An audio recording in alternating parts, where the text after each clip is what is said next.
À l'entrée des gorges de l'Ardèche, la grotte ornée du pont d'Arc renferme les premières images de l'histoire de l'humanité, datées à 36 000 ans. Afin de transmettre et préserver ce patrimoine unique, une restitution va voir le jour à 2 pas de la grotte originale.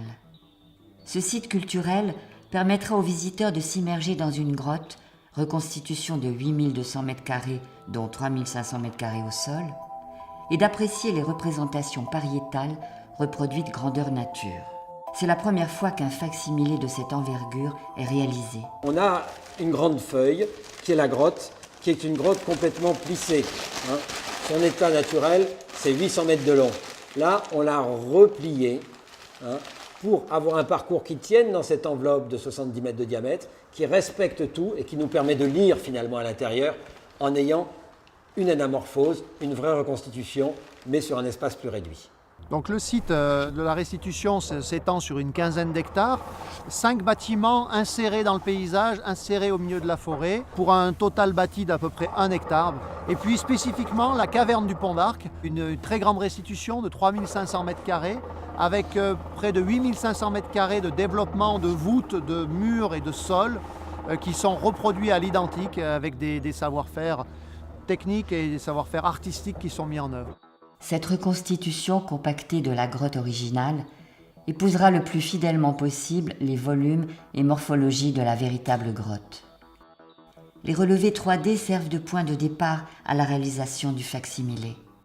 À partir de ce relevé de la cavité originale, un travail a été fait avec les scientifiques qui travaillent sur la cavité afin d'identifier les éléments qui étaient les plus intéressants à restituer. Bien évidemment les peintures, les gravures laissées par les hommes préhistoriques, mais également les éléments paléontologiques, les ossements notamment d'ours des cavernes, et puis enfin les traces humaines et les éléments géologiques.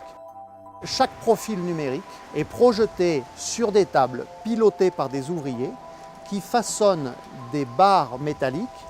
Ces structures métalliques sont soudées entre elles en 2 dimensions, puis en 3 dimensions, pour former des cages métalliques qui redonnent parfaitement la forme de la cavité originale.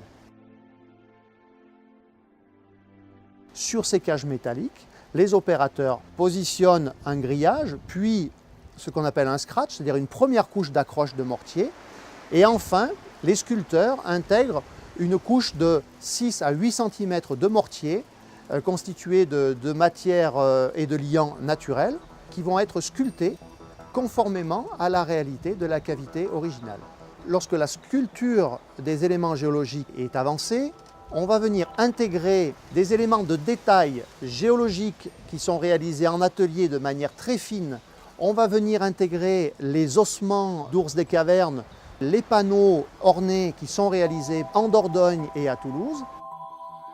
Les représentations pariétales seront réalisées par des artistes peintres d'après les relevés numériques de la vraie grotte. Les patines et les peintures se feront à l'aide de pigments et de liants naturels.